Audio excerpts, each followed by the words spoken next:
nagpapasalamat sa Panginoon. Tuto tayo magkaroon ng grateful heart. Yes. Amen. I would like you to sit it down sa inyong mga konsentrasyon. Kumusta yung inyong kalusugan? How many of you are thankful meron kang good health? Just raise your hand. Not just do not put your hands down yet. Just feel that as you raise your hand, you are thankful.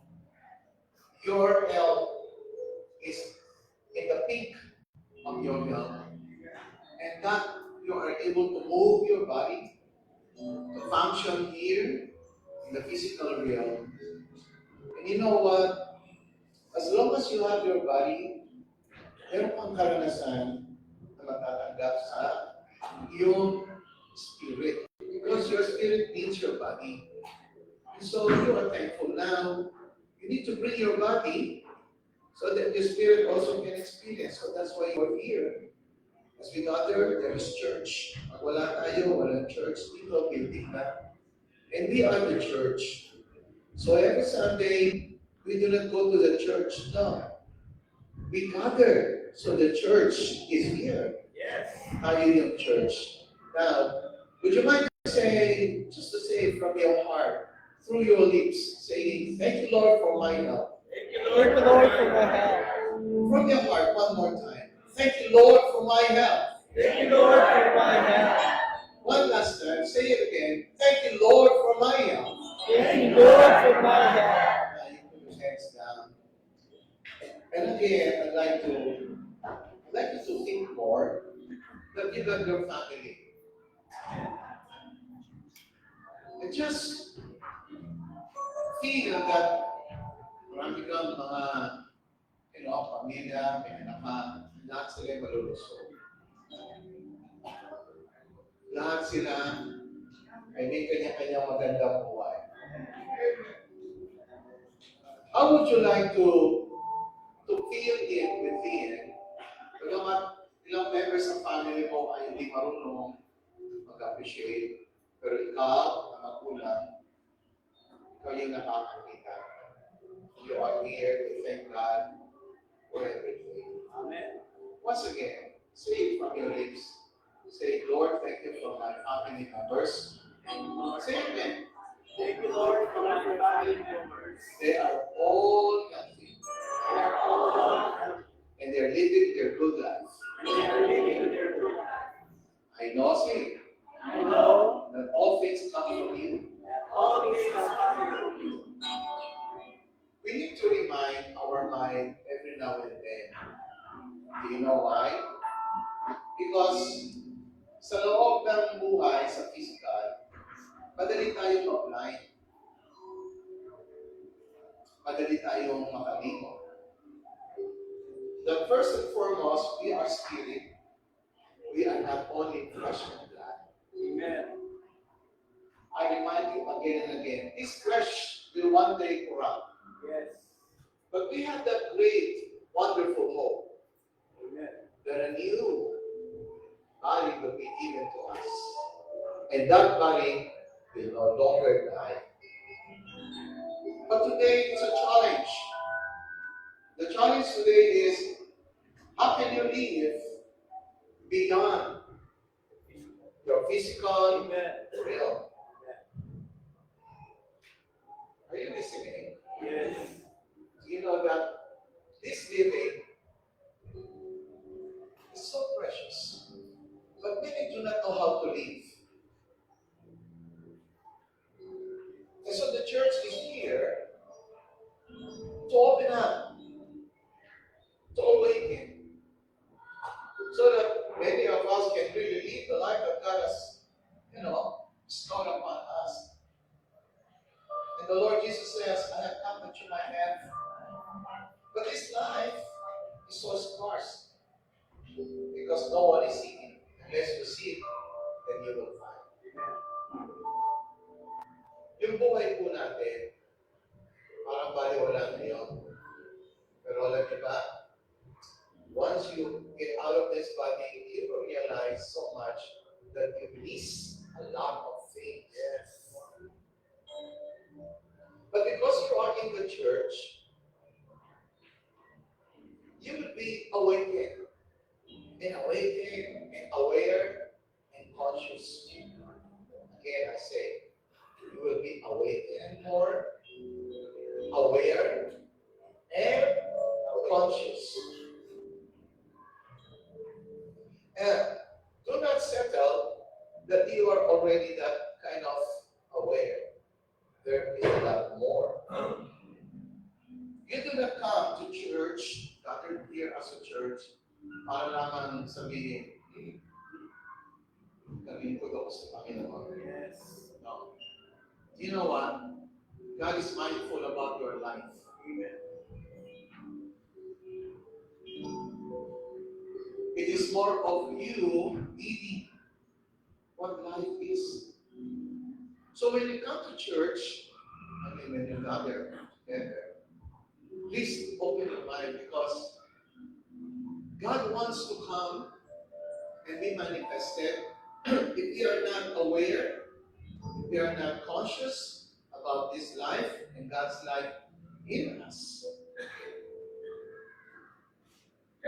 You know what is missing?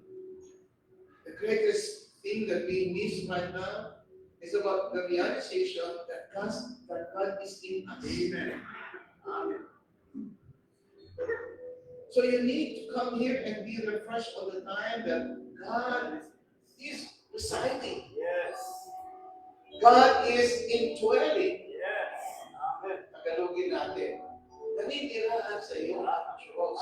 Amen. Siya ay tumitira sa iyo. Siya ay nasa iyo.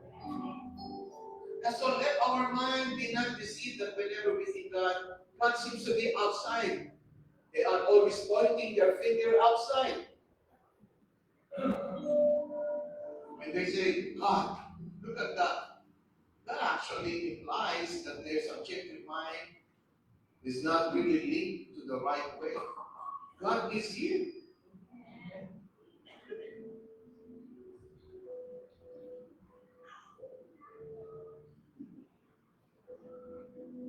Then if you realize that God is in us, the next logical thinking is, what comes next? So what are you doing? What comes next?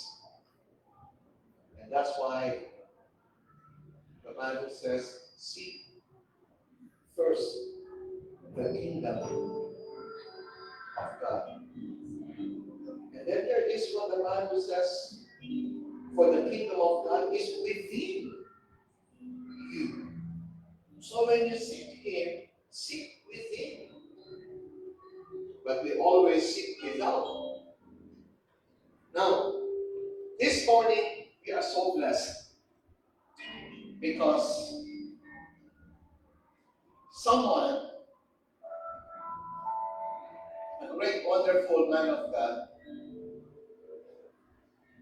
has graced us to come here and share something that we want to learn more, something that I cannot just teach. The reason why I invited him because he's the one who got the more of authority to speak of this subject. And that's the reason I invited him. I look up to him. I also listen to him because he has that wisdom. Simple and yet deep. And that's why I want to share also he himself among you. Not only when I have a private conversation with him, but that you may also be blessed. He was once with us last October, and I know that you enjoyed, you got a lot, and you wanted more. So that's why I asked him this month to have another moment with us. Without further ado, I will now call our guest speaker today, our Bishop Noel. Come on, Bishop. Just give the Lord a big hand.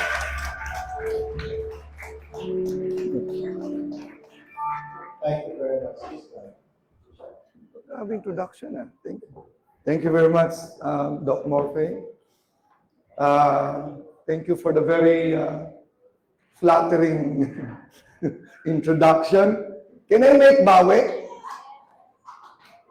I think I have said this during my first visit here, that if I will be given the opportunity to choose a church where I can become a member, I will choose this church. Not only because of the beautiful people around, great music, amen, great worship leader. So you blessed me. Basically because we have a great man of God here in this church.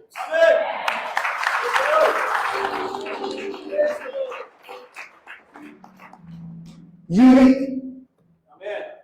Okay. Kaya mga damit yan, palagay ko sa Uniqlo galing. Ay, joke lang. So yun po yun. So isa din po ako sa, kaya ka po may magkasama sa Breakthrough Success because of the common ideas we've been sharing with whenever we are having our fellowship. Kaso lang, mukhang namomonopolize natin ng time. Pag nagkikita tayo, tayo na lang nag-uusap eh. No? So, again, ang unang-unang taong nakilala ko dito ay si Pastor Rodel. Dito sa Carmona, na meron siyang shop doon. Way back to 17 years ago. 17 years ago. So, naging tagahanga na rin ako nito. Narinig ko na si Doc Morphy sa kanya nung araw. Sabi niya, dinisciple ako ng pastor ko. Tinuruan ako mag-English. Kaya magaling siya mag-English. Galing kay Doc Morphy. So ngayon, ang topic po natin ay tungkol po sa first fruit. Ano po?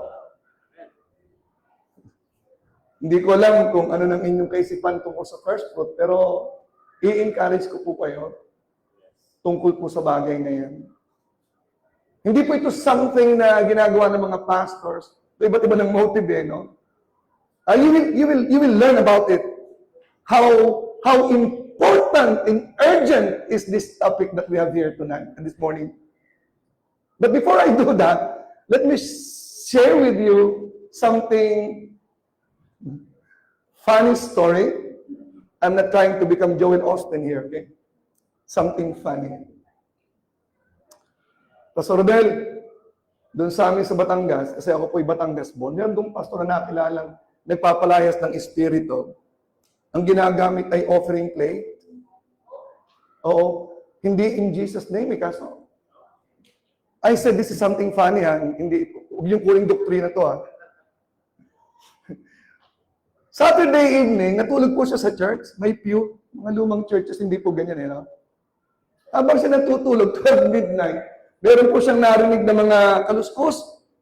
Nagising po siya, tapos, ang daming pumasok ng mga demons, umupo sa pews. Kung nagsimula siya mag-cast out. In the mighty name! Nakangiti, hindi umalis yung mga demon. Kumuha siya ng hymnal, Doc Morphy, kumuha ng hymnal. Umawit ng The Blood of Jesus. Kasi sa Baptist kasi ito eh. Takot daw yung demonyo sa blood pag binanggit yung blood. Di umawit siya. No? Are you washed in the blood of the Lamb? Umawit din! Yung mga demons. Sabi niya, wow, what's this? Nag-cast out. Sabi niya, mag-i-evangelize ako. Nag-evangelize ng priest. Nung nag-invitation siya, tumanggap din. Oh, no! Sabi niya, I rest my case. Give up na ako. Okay, let's have a closing prayer, sabi niya. Ginawa ng worship service eh. But before that, kinuha niya yung offering plate, offering bag. Magkaroon tayo ng offering at tayo mag-pray muna ng offering. Nagtakbuhan mo yung mga demonyo? Oo. Yun pala yung gagawin natin. Pag may demonyo, magpa-offering tayo, magtatakbuhan sila. Takot pala yung mga demonyo sa offering. Pastor Rodel, wala ditong takot sa offering. Ay, wala! Mabuti naman. Ang gusto mo, subukan natin? Tayo po'y manalangin ng isa. Can I have you to stand up, please? Oh.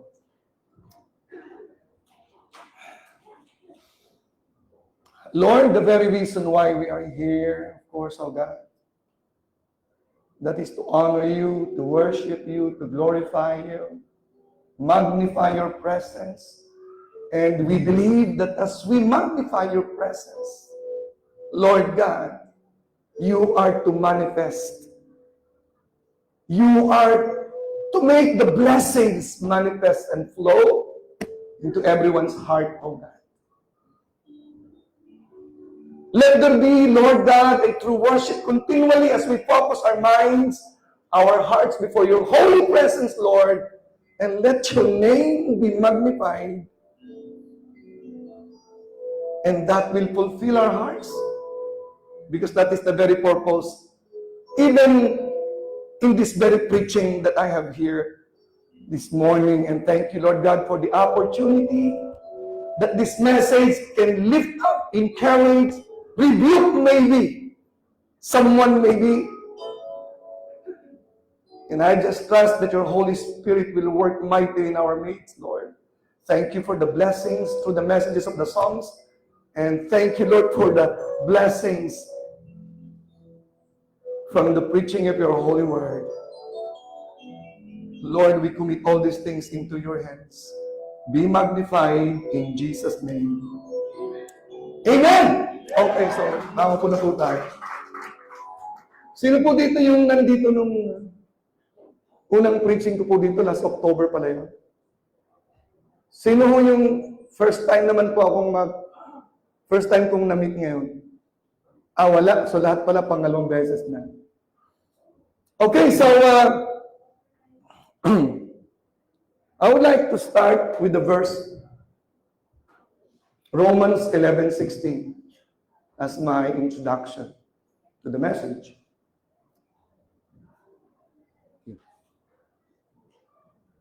King James Version, wow. Mukhang King James talaga dito. Okay to King James tayo. For if the first fruit be holy, the lamb is also holy, yung pangkalahatan. And if the root be holy, so are the branches. Sa totoo lang po, ang dami pong mga verses sa Bible about the first fruit. Jesus is the first fruit from the dead, the first born among many brethren. This is very foundational. For if the first fruit be holy, the lamb is also holy. And if the root be holy, so are the branches holy. So this is some kind of consolation and a warning at the same time. Kapag ang unang bunga ay banal, lahat, okay? If the first fruit is sanctified, all are sanctified. Dinugtungan po doon kung ang root, kung ang ugat ay banal, buong puno, bunga, branches, lahat po yan banal. May pagpapala po ang ibig sabihin nun. May protection ang ibig sabihin nun. Kaya po sa lumang tipan, kung titignan po natin ang principle ng first fruit, kapag binigay po nyo yan, yung unang ani, okay? Sa buong taon, bless kayo. Okay? Mamaya maintindihan natin po ito ng malalim kung bakit as I go along. So, the same thing po yan. Dito po sa church na ito, maintindihan nyo rin mamaya, ang pinaka-forceful po dito ay ang pastor. Siya po yung ugat dito eh. Kapag ang ugat ay hindi banal, ano mangyari sa church? Hindi rin banal. Mag-aagat lang mga tao. Kaya the greatest thing ng mga pastor na meron po kami pwedeng i-offer sa buhay ng church ay yung aming buhay na banal. Yun po yung inyong gagayahin eh.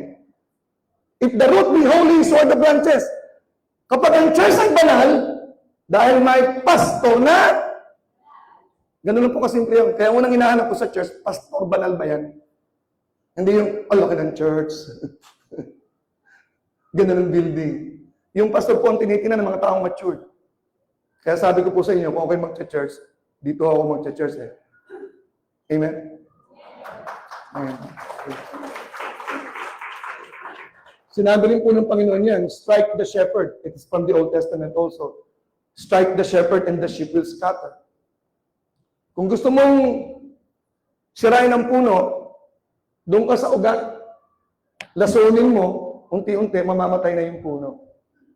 That's very foundational. At maintindihan niyo mamaya, ang relationship ng tithing at saka ng first fruit. Okay? Yung nagpa-practice ng tithing, yun po yung pag-sanctify sa first fruit, just the same.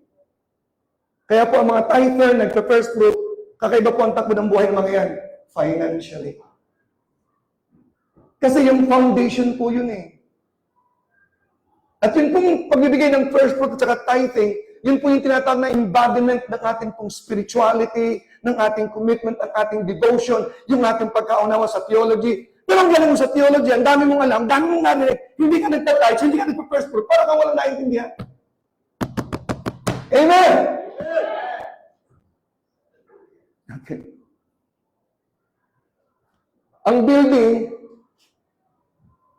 na nakatayo, kung gano'n siya katatag sa lindol, depende po sa foundation. Ang ilalago po ang tatag po ng ating finances, nakasalalay po yan sa first fruit at sa tithing. Amen? Kaya sana po, dun po sa hindi pa sold out sa tithing, okay lang po yun. Mag-grace giving po kayo beyond tithing. Beyond first fruit. Okay lang po yun. You don't believe in tithing, you don't believe in first fruit, but beyond. Tithing na nga lang, pahirapan pa. Di ba? Mag-grace giving ka. Grace giving is applicable to offering. Okay? Ganun po yun.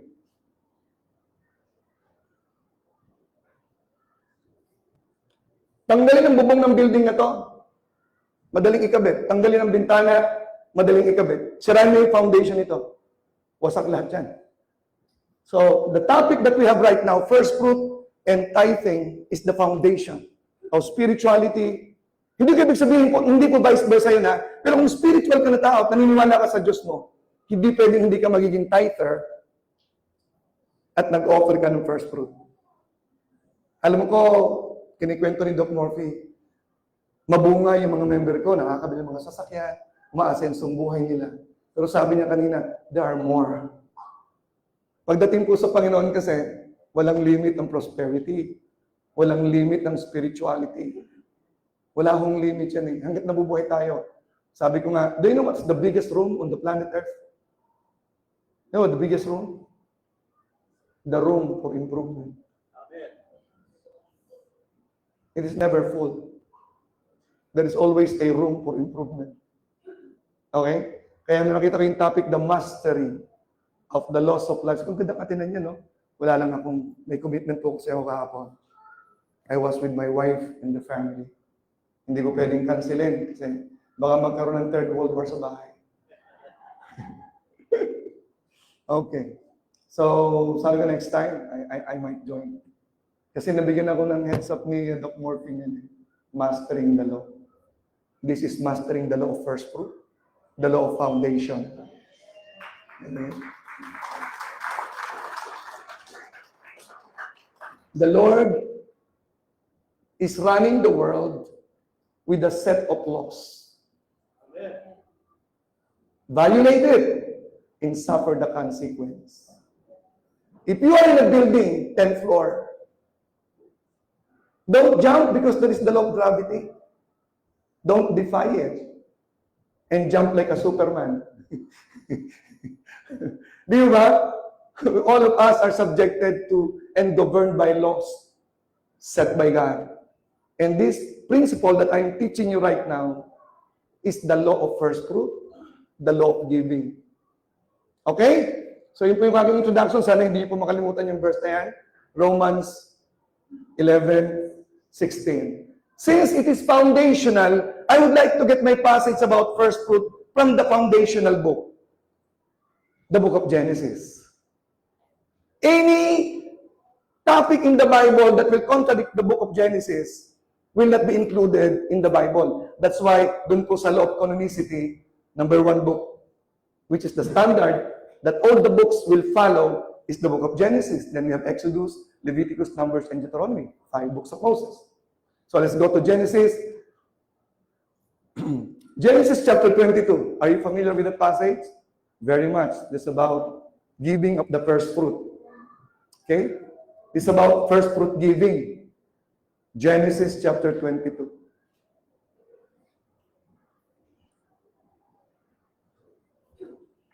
So Genesis chapter 22 verses 1 to 8, 1 to 18, meron pong tatlong bagay nating titinan dyan. Okay? Una-una, the conception or the concept. Conception, concept of the giving of first fruit by Abraham. Nakikita po natin dito sa point na ito, saan ba nag-origin ang tithe? Saan ba nag-origin ang first fruit? Okay? Doon po natin malaman, gano'ng kahalaga talaga to sa first point. Second point, makita natin doon yung pagbibigay ng first fruit. Anong meron? Pag nagbigay ako ng first fruit at ng tithes, anong meron? Pag naging giver ako, anong meron? The consolation is the point number 2. And then point number 3 is the causation. Paano nagawa ni Abraham na ibigay niya yung first fruit? I hope this will guide you in the giving of first fruit. Tithes and all kinds of giving in the Bible. This message is intended for you to level up. Not only your giving, but your own personal life, spiritual life, inclusive, prosperity, everything. Because this is very foundational. Amen? Okay. Number 1, tingnan po natin yung concept ng first fruit in verse 1 of Genesis chapter 22. And it came to pass after these things that God did tempt Abraham and said unto him, Abraham, he said, Behold, here I am. Sumagot sa Abraham. And then in verse 2,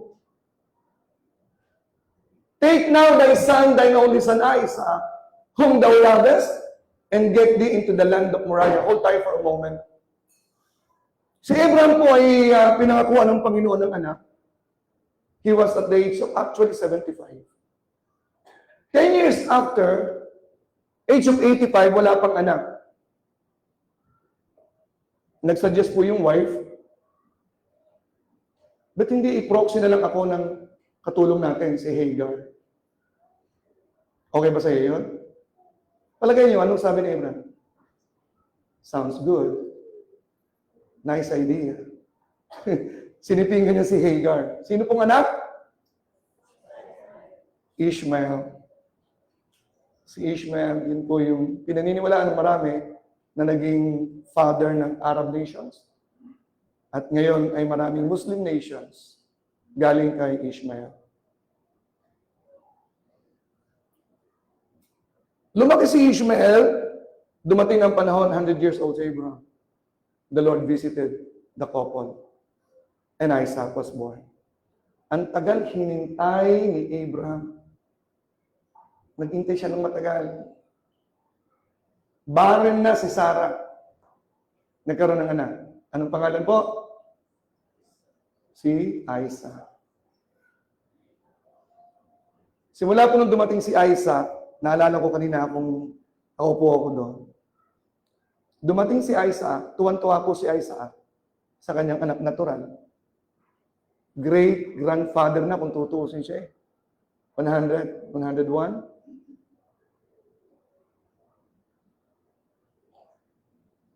Nawala na po siya ng communication kay Lord at that time eh. Wala na po yung bonding at fellowship kay Lord. Natuon na sa kanyang anak.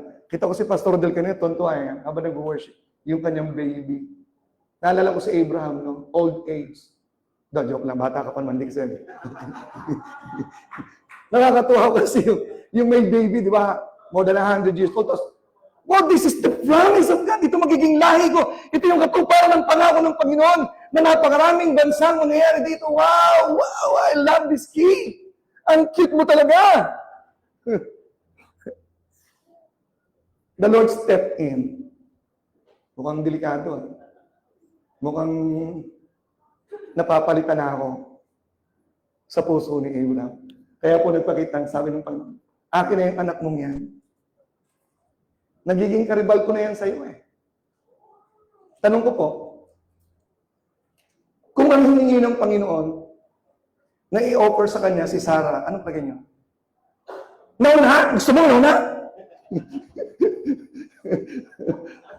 Madaling ialay po yung wife eh. Kasi may Hagar eh. Kasi madaliin ba? Ganun ba mga kapatid ha? Akin na yan si Isaac, whom thou lovest. Your firstborn son. Your first fruit. Give that to me. Wow. Well, actually po sa totoo lang, kaya bigyan kayo ng background, kaya po ito yung demand ng Panginoon kasi hindi po ito surprising na kind of commandment. Kasi noong unang panahon, uso po ang tinatawag na child sacrifice. The neighboring countries were doing that. Inaalay ang kanilang mga anak. Pinapatay, sinusunog. Sabi ni Abraham, gusto kong ipakita sa mga nations na mayroon din katulad dito na follower ako who is able to do the same. To express that kind of commitment and loyalty to me because I am the true God. Amen? So, kaya hindi po siya surprising. Hindi po pwedeng gawin ng Panginoon ngayon yun. Di ba? Pag sinabi ng Panginoon kay Rodel, akin na yung anak mong yan, i-offer mo sa akin. Eh baka mag-backslide to. Ayaw ko na si Lord. Ganyan ko wala. Di ba? So ito po may background po yan. Kaya po, okay, tingnan po natin sa sunod na verse. And offer him there for a burnt offering. Okay? Sa isa sa bundok na sasabihin ko sa inyo. Yun po yung Jerusalem ngayon. Mount Moriah is the Jerusalem. Sino pong pupunta ng Israel dito? That's Jerusalem. Malamig na lugar. Okay? Susunod po na verse. And Abraham rose up early.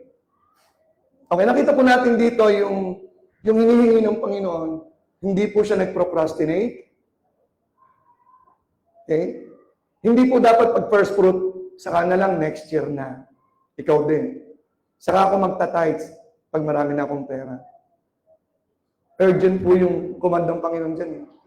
Kaya, he rose up early, agad niyang ginawa. Saddled his ass and took 2 of his young men with him, and Isaac his son. Okay? So ito po yung concept ng first fruit. Na makikita po natin, inadapt po yan sa book of Exodus, panahon ni Moses. Hindi na po natin kita ng mga verses. Alam po, medyo loaded siguro kayo ng mga verses tungkol dyan. Okay? Gusto ko point out sa inyo, sa book of Exodus, Leviticus, nandyan po yung point out ng Panginoon. Ang motive ng Panginoon doon, kahit pinibigay ang first fruit, pati sa mga hayop, firstborn, di ba, males, firstborn son, akin na yan, i-dedicate mo sa akin, di ba? Para i-remind kayo kung paano ko kayo niligtas sa Egypt by killing the firstborn of the Egyptians. Yun po yung mga sinabi, pero may mas marami po diyang dahilan na makikita po natin ngayon. Why? Okay? This is not just about the law. Kasi kapag law, pinag-uusapan natin, Mosaic law, tapos na yan, Mosaic law. Wala na tayong first fruit, wala na tayong tithes. But tithing and first fruit, okay, is not just about the law. It started somewhere long time before the law, and I will show it to you. Okay? I'll show it to you this morning. So nakita po natin, no, binigay ni Abraham wholeheartedly ang firstborn, the first fruit. Wow.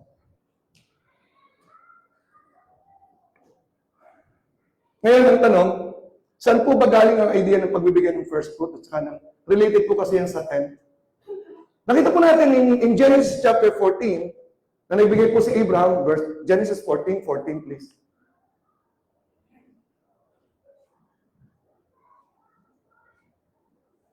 Ito po yung kwento na kung saan si Abraham ay niredeem niya si Lot. And then, sunod na verse po. So, nag-assemble siya ng kanyang mga sundalo. At pagkatapos, next verse. And he brought back all the goods and also brought again his brother Lot and his goods and the women also. Na-redeem niya lahat. only with 318 soldiers under him. And then, next verse 17. Ito na po yun. And the king of Sodom went out to meet him after his return. Gusto ko maintindihan ito, kung babanggitin ko ito mamaya. Sinalubong po siya, okay, ng kings. And then, verse 18. And Melchizedek, king of Salem, brought forth bread and wine, and he was the priest of the Most High God. Next, verse 19. And he blessed him and said, Blessed be Abraham of the Most High God, possessor of heaven and earth. Dineclare po ni Melchizedek. And then, verse 20. Basahin po natin ng sabay-sabay. And blessed be the Most High God, which hath delivered thine enemies into thine hand. And he gave him tithes of all. Ito po yung first appearance ng word na tithes. Okay. Saan po galing ni Abraham ang tithing na principle? At ang kanya pong pinabigyan ng tithing is the Old Testament, what we call Christophany, okay? The appearance of Christ. Referred in the New Testament, beginning from Hebrews chapter 7, binigay niya ang tithe kay Jesus Christ. Okay? Doon pa lang po, medyo wala pa po ang batas. Yung tithing, inada po yan pagdating po ni Moses. Pero yung po yung practice ng family. At meron pong pag-aaral na si Abraham is or was a tither simply because the whole Mesopotamia region where he came from, they were practitioner of tithing. Though most of them don't believe in the God of Abraham. Now the question is, where did they get the idea of tithing? Do you know where? It was just during the time of Abraham that it was defined as tenth. Nagsimula po ang principle ng tithing, and here is the issue here, here is the punchline.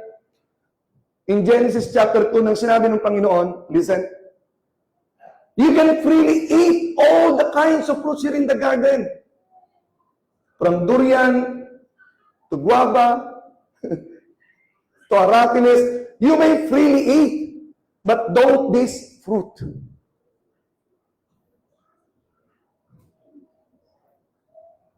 Don't touch this fruit. That belongs to me. Do not touch this fruit. That belongs to me. Nung lumabas si Eva at si Adan sa paraiso, kumalat habang sa sari-saling lahi, that incident was transferred through verbal stories. Bakit nagkaroon ng sumpa na wala sa paraiso, na wala sa promised land, sa land of blessing ang mag-asawang ito for breaking the commandment of the first fruit? I believe that fruit is the first fruit that belongs to God. You don't touch that. We can see the principle of don't touch in the Bible all throughout. Okay? Huwag pakikialaman. Pinakailaman na. That is a token of covenant that you're in covenant with God if you will not touch the first fruit. That fruit belongs to God. It means the Lord's portion. Doon galing ang idea ng tithing. Doon galing ang idea ng first fruit. Pag sinabi natin tithing, okay, binigay na ng Lord yung sweldo mo, doon ka kukuha ng 10%. After na ma-receive mo. Di po ba? Pero ang first fruit, una mong binibigay, wala pa yung parating. That's the difference. Okay? Kaya titignan po natin sa Exodus, the first fruit of the first fruit meron eh. Yung unang ani sa unang taon, yung unang harvest, hindi pa nag-harvest ng buo, dinadala na po yung sa priest. Para po sa temple yan. Sa mga kaparian ng araw. Kaya naniniwala po kami na ang first fruit and tithing, personally, I believe that is for the pastor and the worker of the church. As a token of honoring God by giving the first fruit. Once na pinakalaman po yan, devastation ang susunod. Kaya pumasok ang lahat ng sumpa sa mundong ito dahil pinakalaman nila ang foundation ng batas ng Diyos. That is a token of covenant. Kapag kayo pinagtatithe, nagpa-first fruit, parang sinasabi niya, Lord, I'm still with the covenant with you. I will not touch this. You are the owner of everything. Everything that I own belongs to you. Everything. Hindi po yung pag nagbigay kayo ng 10, inyo na lahat, bahala na kayo, no. Anong sabi kanina, Romans 11:16, pag binigay ang una, lahat sanctified, lahat blessed, Lahat kay Lord protected. Di ba? So yun po yun. Yun po yung principle na yan. Sa Bible, ulitin ko po, may principle tayong don't touch. Kaya pagtanggap niyo po ng inyong pagpapala, 10th, sa unang taon, wala pa po yung blessing sa mga darating na taon, first fruit. Earnest po yun. Covenant. That belongs to me. Sabi ng Panginoon, you don't touch that. Yun po yung dahilan kung bakit maraming churches hindi po nagtuturo nito. Nag-i-struggle po sila financially. That they don't practice that. This is foundational. Galing pa po siya sa Book of Genesis. Kaya hindi pwedeng tibagin ang paniniwala ko about tithing. It started from the Book of Genesis. Hindi po kay Abraham. Hindi po kay Moses. Amen? Okay. Nung tinawag ng Panginoon si Abraham, sinabi ng Panginoon, those who will bless you, I will bless. Amen? And the nation that will be created, okay, through you, those who will bless Israel, I will bless.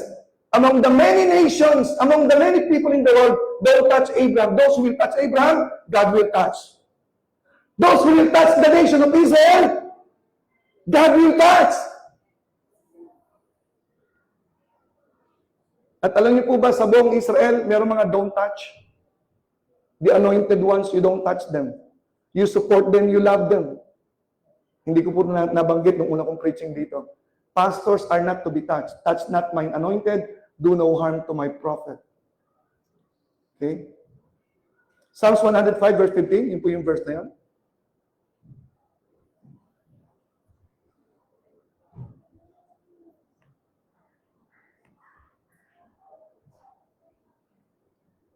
Parang mabilis ang oras, ano?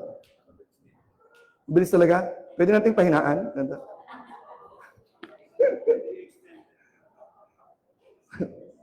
Psalms 105 verse 15. Basahin po natin. Saying, touch not mine anointed, and do my prophets no harm. The nation of Israel is a nation that the world should know that they are not to be touched. Those who will touch, attack Israel, they will find themselves as an enemy of the Most High God. And inside Israel, there are people.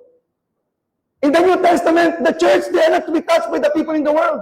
They will find themselves fighting against God. Remember Paul also? When he was confronted by God, why are you persecuting me? Paul was not persecuting Jesus Christ. He was persecuting what? The believers. Don't touch my people. You're touching the apple of my eye. And among the churches, there is the anointed one. You are not to be touched, and there is someone here that you are not to be touched. The pastor of your church. You are to love the pastor of your church. You are to support. Huwag kayong nanghihinayang sa gift na ibibigay niyo sa pastor niyo. Support him. And you're honoring God, the God of the first fruit, because He's the first fruit in this church.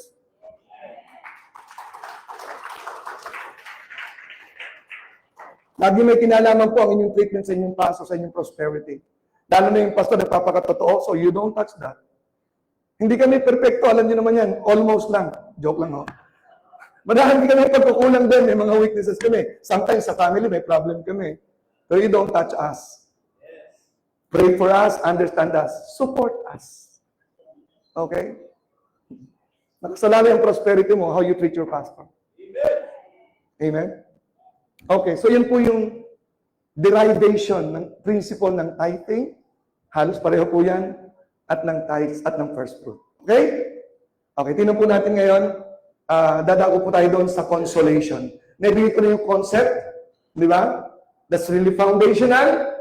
The success, the prosperity, nakasalalay po yan sa pag-honor natin sa covenant kay God, which is the first fruit and the tithes. Amen? Mukhang hina eh, no? Amen? Oo, amen. Oo. Sige, magpapa-offering na ako. Joke lang ako. Pwede naman. Okay, ano po ba yung consolation? Wow.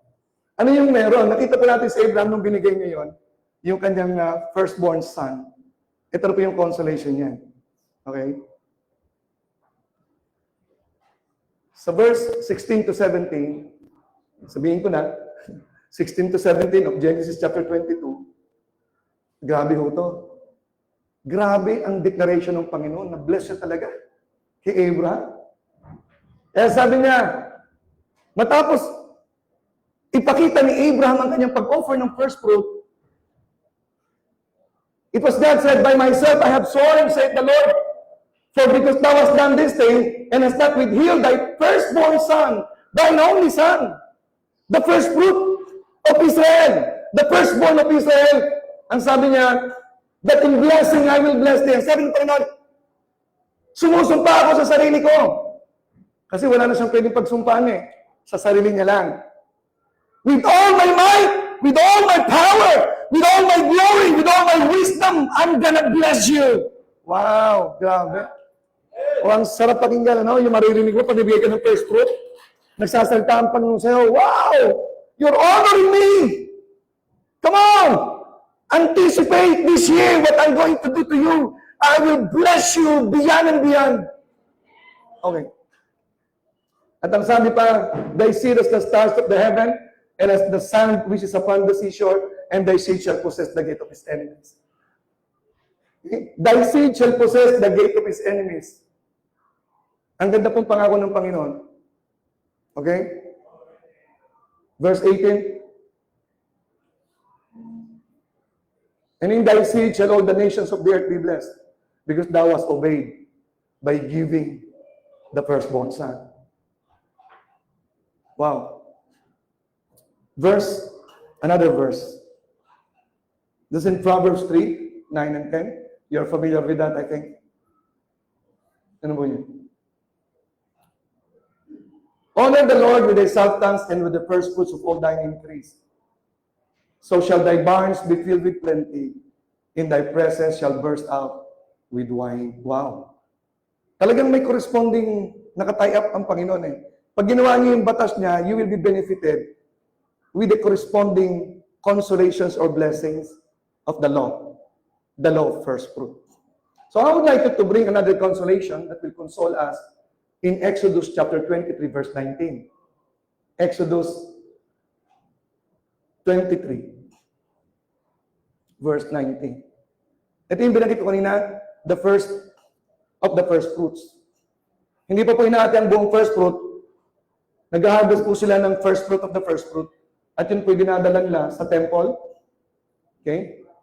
And then in verse 19, look at this. Verse 19. Ito po yung consolation or promise sa verse 20. Verse 20. Wow. Dahil dinadala niyo yung first fruit sa akin, behold! Ano yung sabihin? Ano yung sinabing behold? Stop, look, and listen. Come on, behold! Look! Stop! Come on, listen! I am sending you an angel before thee. That capital letter A represents the Christophany, the Lord Jesus Christ, as many believe. And I believe also, to keep thee in the way and to bring thee into the place which I have prepared. So the Lord brought them into the promised land, the land flowing with milk and honey, simply because by honoring Him, by giving the first fruit. It speaks of prosperity. For those of you who are not yet faithful in giving the tithes and the first fruit, I hope, because you are forfeiting your land of promise, you are forfeiting the land of prosperity, flowing with milk and honey. Come on, hurry up, give your first fruit, give your tithe, so that you will be able to experience the blessing of the Lord beyond and beyond. Amen? And tuloy po natin sa verse 21. Beware of him and obey his voice, provoke him not, for he will not pardon your transgressions, for my name is in him. Provoke him not. Ano yung bakit po mga kapatid? The tithes and the offering. Kaya po pagdating sa Malakay, may binamagit na curse. Kami yung mga pastor, di namin binabagit masyado yung curse kasi sa New Testament, wala na akong curse. Yun nga lang, paliliwanag ko mamaya yan. The Lord is provoked if the first fruit is ignored. But if the first fruit and the tithes is being practiced wholeheartedly, no? Verse 22, tingnan po natin. Wow! But if thou shalt indeed obey his voice and do all that I speak, then I will be an enemy unto thine enemies. Yun po yung sinabi kay Abraham kanina. Okay. May I have your eyes on me? The reason why Israel until this time is protected by God Because Abraham obeyed the law of the first fruit. Grabe hanggang ngayon, nakita niyo po? Kasi ang sabi po dito, and I will be an enemy unto thine enemies, and an adversary unto thine. Inulit po yung kay Abraham. Your enemy will be the enemy of God. They will not stand against you. No weapon that is formed against you shall prosper. And every time that shall rise against you shall be condemned. That is the heritage of the servants of the Lord. Wow! Kaya ang Kristiyano, kung meron pinakamatapang sa ibabaw ng lupa, ay mga mananampalataya ng Panginoon. Amen? Na nagtatides at nagta-first fruit. Amen? So yun po yung consolation ng Panginoon. I will not speak so much about that. You know that. Na kapag ginawa ko yan, I will honor God, I will maintain the relationship, I will support and strengthen the covenant between me and God for giving the firstborn son. Now, I will proceed to my last point. Nakita natin the concept of first fruit and tithing. Magkakasama na. Then nakita po natin ang consolation. Diba? Genesis chapter 22, verse 16 to 18. Nakita po natin Exodus 23, verses 19 to 22. Proverbs 3, 9 and 10. Ngayon na po, dadako tayo sa last point ko. Last na po. Mahalaga po ito. The causation. Ibig sabihin, paano nagawa ni Abraham na naibigyan niya at naialay niya ang kanyang anak? Isipin mo, siya mismo magtatarak ng dagger. O ganun sana kung maraming anak, kaisa-isa nga eh. Ang first fruit, okay, representing all of you, Abraham, his son Isaac was the representation of everything about Abraham, his dreams, his aspirations, all his possession in one, his son, Isaac. Okay? Ngayon, tingnan po natin 4 na bagay tungkol po sa bakit yan ibigay, which is the foundation of giving also. So I hope you will bless these 4 things. I will do it quickly. Okay. Number 1, gusto ko pong gawin yung tinatawag na LIFT, L-I-F-T, para madali niyo pong tandaan. The foundation of giving is L-I-F-T, lift. Say lift. Lift, L-I-F-T. Pero ang una kong pabangitin yung letter I, for the sake of yung tinatawag na mnemonic device, no? Ibig sabihin yung para madaling matandaan, lift. The principle of foundation is in the lift. Yung letter I it represents identity. Sino ba si Abraham? So, nais ko pong bakit sa inyo, may 2 klase ng tao sa mundo. 2. Identity. Mamili po kayo kung saan kayo dito. At pag napili niyo po yung tama, talagang tither ka, giver ka. Okay? Identity. Ano bang identity ng Christian? Nung umalis po sila sa paradise, si Adam and Eve, they came out of paradise. They were driven out of paradise from the land of prosperity. They came out empty. Damit lang ang dala nila. They were driven away. They were empty. Mga hungkad ang puso nila. Kaya simula po noon ang tao, nagsimulang maghanap ng meaning, ng identity, ng kahulugan, ng prosperity sa material na mundong ginagalaw nila. Hanggang sa ngayon ang mga tao ganyan. Na-adapt nila ang tinatawag na spirit of poverty. Nakuha niyo? Kaya ang tao, magugulat kayo kahit mayaman na. Naging milyonaryo na. Gusto ko maging bilyonaryo. Lalo na ang mga kongresista na mga arestuhin. Mayayaman na. Nagnanakaw pa. Why? Because the spirit of poverty is still in them. Hindi matatapos yun. Pag walang Kristo ang tao, mayroon siyang spirit of poverty. Kahit anong idikit sa kanyang ginto, anong idikit na mga diamond, yung pagiging pobreng utang, andun pa rin. Wala silang pakialam sa bayan. Walang pakialam sa mga tao sa paligid. Kung lahat ng mayaman sa Pilipinas magkakaisa para sa bayan, wala maghihirap na Pilipino. Pero dahil sila mayroon siyang mentality na kahit mayaman sila, utak pobre po yan. So yun po yung meron. Okay. Pag sinabi meron kang poverty spirit, 3 bagay po. Number 1, covetous ka by nature. Ang sabi sa Bible, ang tapat sa maliit tapat sa malaki, ang hindi tapat sa maliit, hindi tapat sa malaki. Kasi ang spirit is covetousness. Number one characteristics of a person who has that mentality of poverty spirit is covetous. Listen, hindi ko kayo nakitang kumakain. Pag dumating sa handaan, ang iniisip niyan, pagkukunti, dadamihan ng kuha, baka maubusan. Madami ang nilalagay sa pinggan. Para kung hindi siya makabalik, at wala nang babalikan, at least. Ang nakakalungkot niyan, may dalapang supot. Para pagka may tira, simple lang. Ilalagay sa bag, Louis Vuitton pa. Ang laman, lumpia, pansit. I-compare ko lang po sa may taong spirit of prosperity. The identity of Abraham was having the spirit of prosperity. Alam niya mayaman siya. At totoo naman. Dahil sa Genesis 15, binigay ng Panginoon ang kanyang sarili kay Abraham. Yung sinasabi ni Doc Murphy kanina, meron tayong Diyos sa Abraham, may Diyos na dati. Sabi ng Panginoon kay Abraham, I am thy shield and thy exceeding great reward. Abraham, dahil hindi mo tinanggap ang ino-offer ng king sa'yo, ako yung reward mo, ihina ako. Wow! Sabi ni Doc Murphy kanina, may Diyos kayo. May Diyos tayo. How would you describe yourself having God? Pastor Rodel, how would you describe yourself having God? I am so rich and wealthy and I have everything.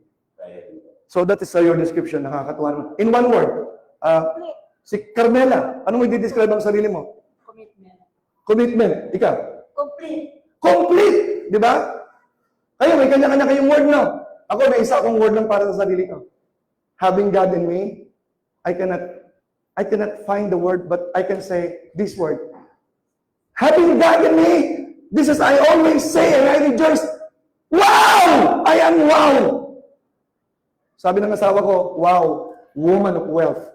Uy, woman of wealth.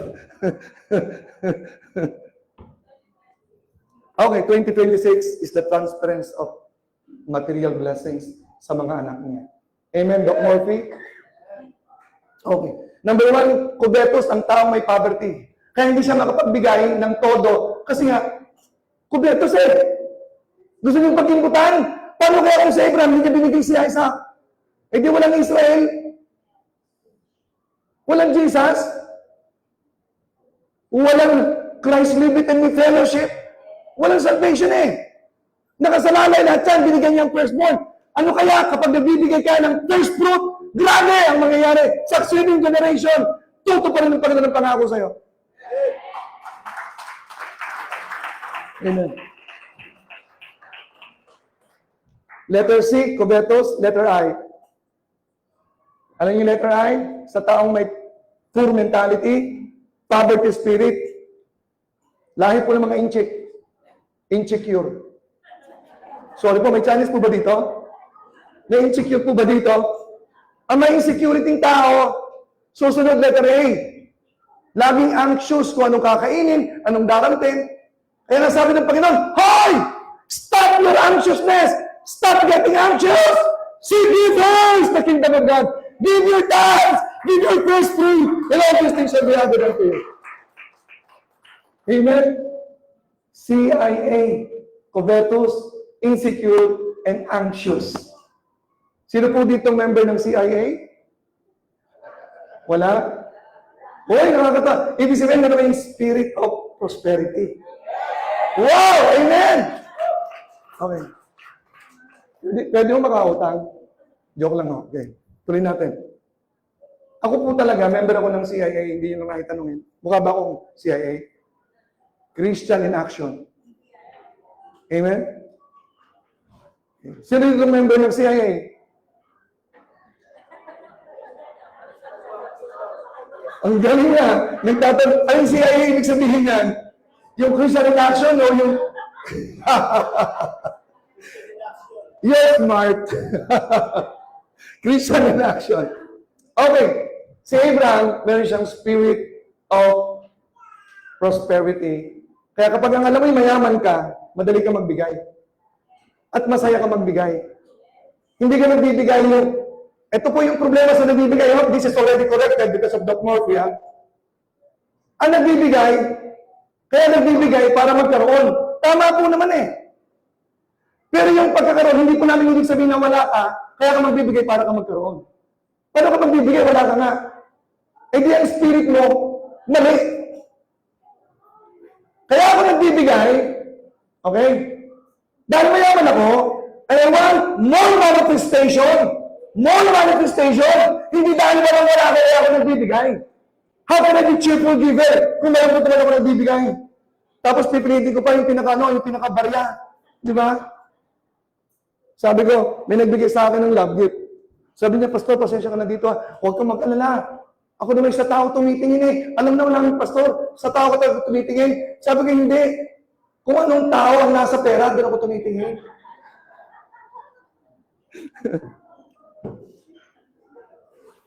Ay, si Aquino, 500. Sino nasa blue? Tatlo. Tito Vic and Joey. Okay. Spirit of prosperity. We are to manifest prosperity. We are not giving because we are experiencing and doing it in the spirit of poverty. Spirit of lack. Di ba? Masayang nagbibigay, masayang nagpe-first fruit, masayang nagtatay, masayang naglalagit. Amen? God loves the cheerful giver. Talaga niyo sa Abraham, nung dala niya ang kanyang anak, nag-i-struggle. Hindi ho! Buong puso nang ibibigay. Malalaman natin sa second point, letter F, SF. Kanina ay identity. Ngayon naman ay yung letter F, lift, letter F. Bakit po naibigay ni Abraham? This is very important. The word letter F is in Hebrews chapter 11, starting from verse 17 to 19. Tingnan po natin.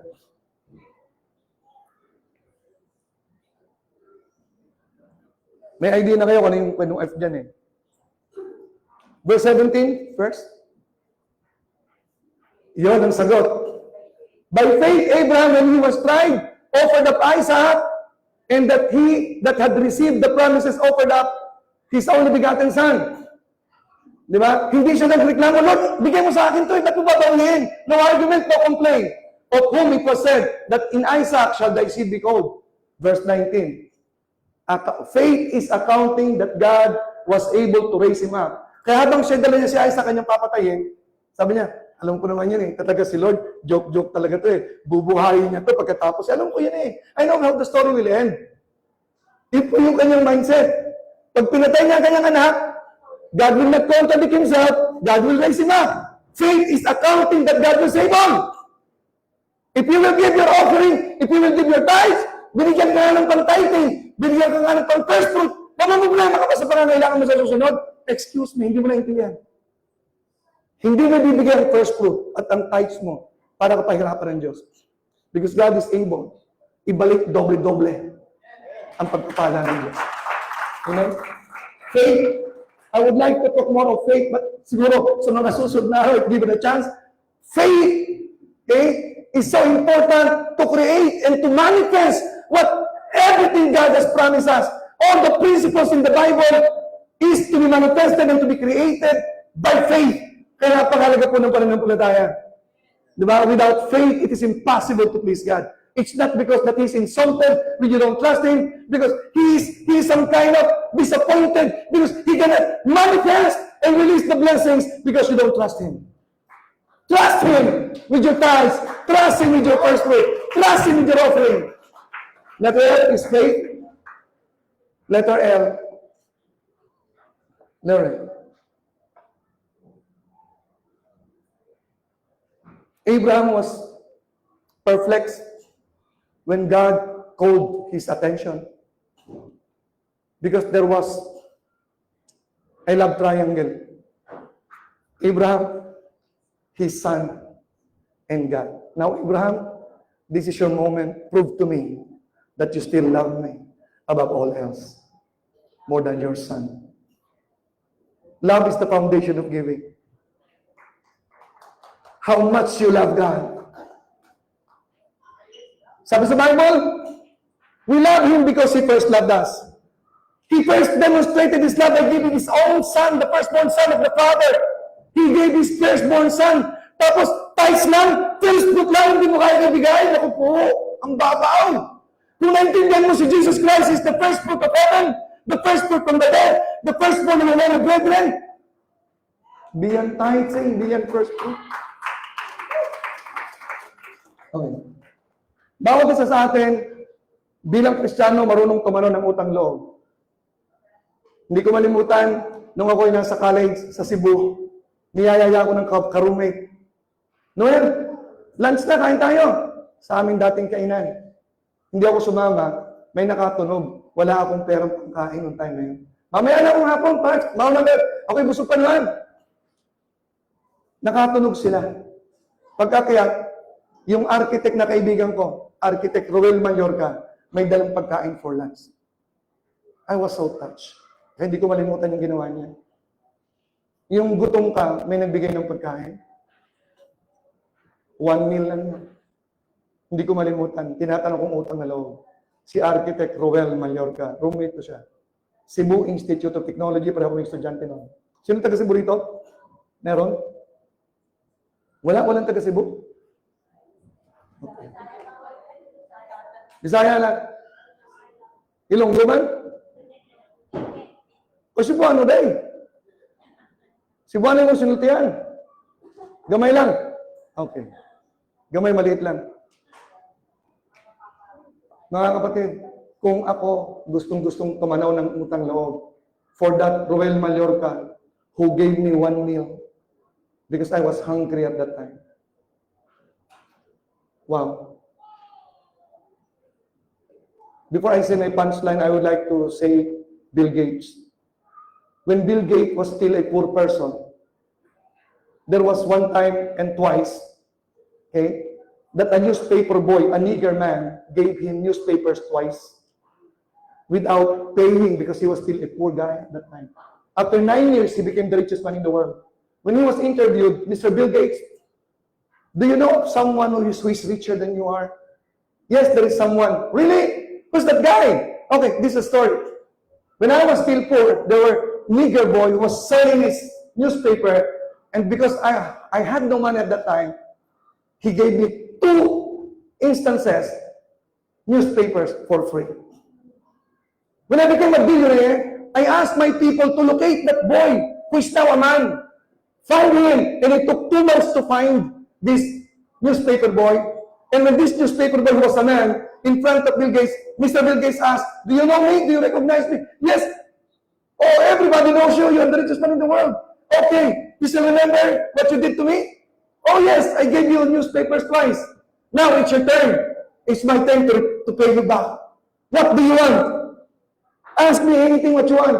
I'm now the richest man in the world." You know, the man answered, "Mr. Bill Gates, I'm sorry. You cannot be my equal. I gave that newspaper for free when I was still poor. But now you can give me car, house, money. You are rich. That's unfair. I gave you at that time. I was generous at that time. I was still poor." And then Bill Gates said, "That is riches. That is richer than I am." I would like to point out is this Mr. Bill Gates, so much in his emotion, the feeling of gratitude for this newspaper boy, and would like to repay for 2 newspapers. The same thing as mine, remembering I was hungry at the time, how I would like to repay this Roel Mallorca in Cebu back then. But I've never met him since then I left Cebu. Maybe one day, I will ask my men to locate him. Ang sinasabi ko po ganito, dahil lang sa newspaper, si Bill Gates gustong tumanaw ng utang loob. Anong gusto mo bibigay ko sa iyo? Ako dahil lang sa 1 meal, gusto kong magbigay ng gantimpala sa kanya. Hey! Jesus Christ did not give me newspapers. Jesus Christ did not give me just a meal. He gave me everything. He gave me His life. Anong bagay na hindi ko kaya ibigay sa kanya? Anong bagay na hindi ko kaya ibigay sa kanya? Listen to me. Those who don't understand this and claiming to be Christians, and you cannot give your tithes, you cannot give your first fruit, you cannot give offering, shame on you. You don't understand Christianity. Christ offered himself first. The Father gave his firstborn son. Amen. Lastly, last not the least, what is letter T? Okay. Kay Abraham, his son meant everything to him. It represents his total assets, his total net worth. It represents everything about Abraham. It represents all the aspirations. It represents the totality of the being of Abraham. But there was one guy, a young ruler, approached Christ. Lord, how can I have eternal life? Jesus Christ responded differently. How can I have eternal life? Jesus didn't say, believe on the Lord Jesus Christ and thou shalt be saved. Sinabi ng Panginoon, gawin mo lahat ng kautosan. Sabi ng mayaman, oy, maliit pa ako, ginagawa ko na yan. Okay, gusto mo talagang makamtan ng buhay na walang hanggan? Do you want me?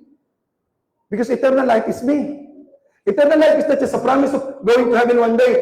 Do you want my life to be your life? Sell all your possessions. Give it to the poor. And follow me, and you can have me. I worth your everything. T means total surrender. In order for you to understand these things, in order for you to give by faith, you must surrender your life to God. Shall we all rise?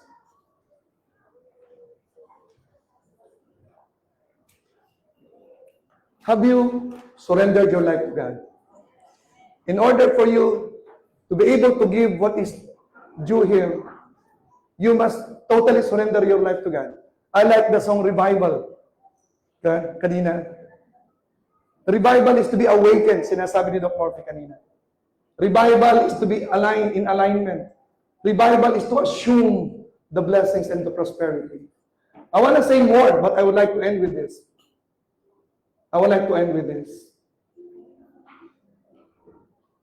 Merong isang doktor na missionary sa Africa na mahilig din po sa hunting. One day, pumunta siya sa forest. Dala niya ang kanyang shotgun, ang kanyang baril for hunting. Nasa kalagitnaan siya ng gubat, nakarinig siya ng ungol ng leon at may tumatakbong native, nigger boy. A teenager. Nung kakagatin niya siya ng leon, nabaril niya po yung leon. Patay yung leon, dinala niya po yung native sa kanyang tirahan as a missionary dahil doktor siya kanyang ginamot.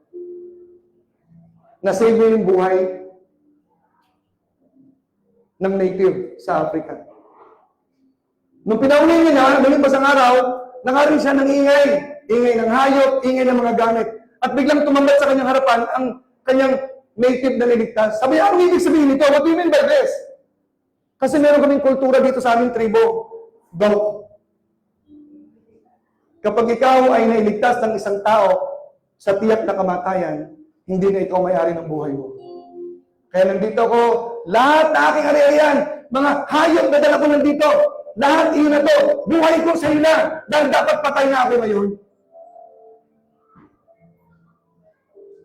Inialay ng nitibo ang kanyang buhay sa isang doktor, dahil niligtas ang kanyang buhay. Hey, mga kapatid! Niligtas ka ng Diyos, hindi lamang sa kamatayan sa kamay ng leon. Niligtas ka ng Diyos sa kapahamakan ng walang hanggan. Niligtas ka ng Diyos sa impyerno.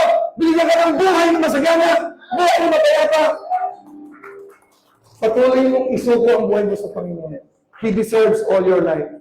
This rich man turned back from God lonely. Do you wanna go home happy?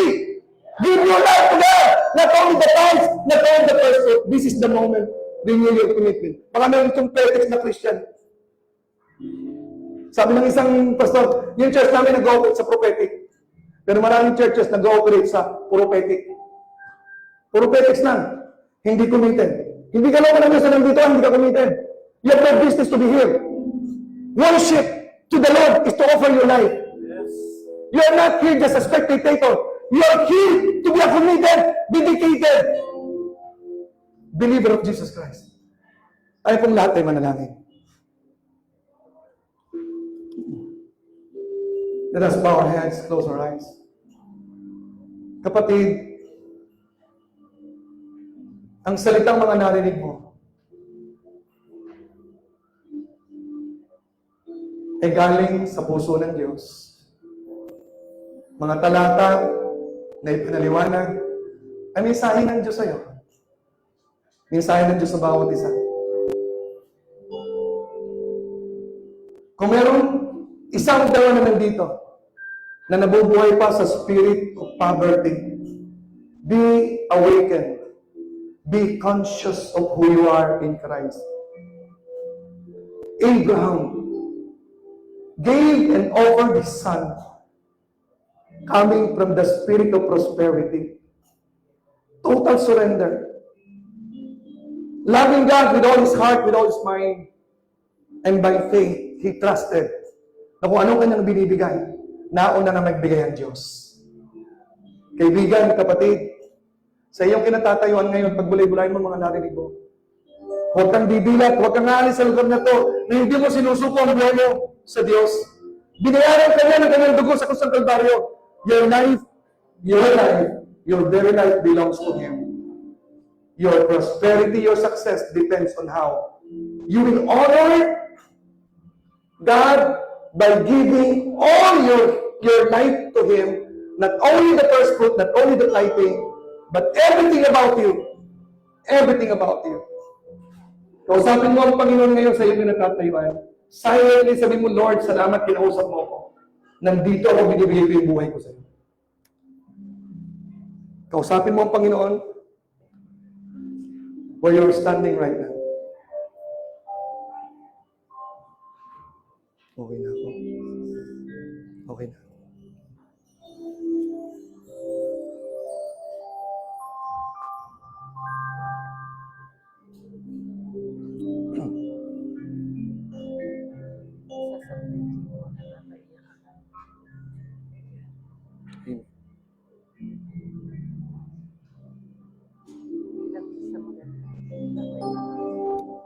Amen. Amen. Jesus, I surrender. I freely give.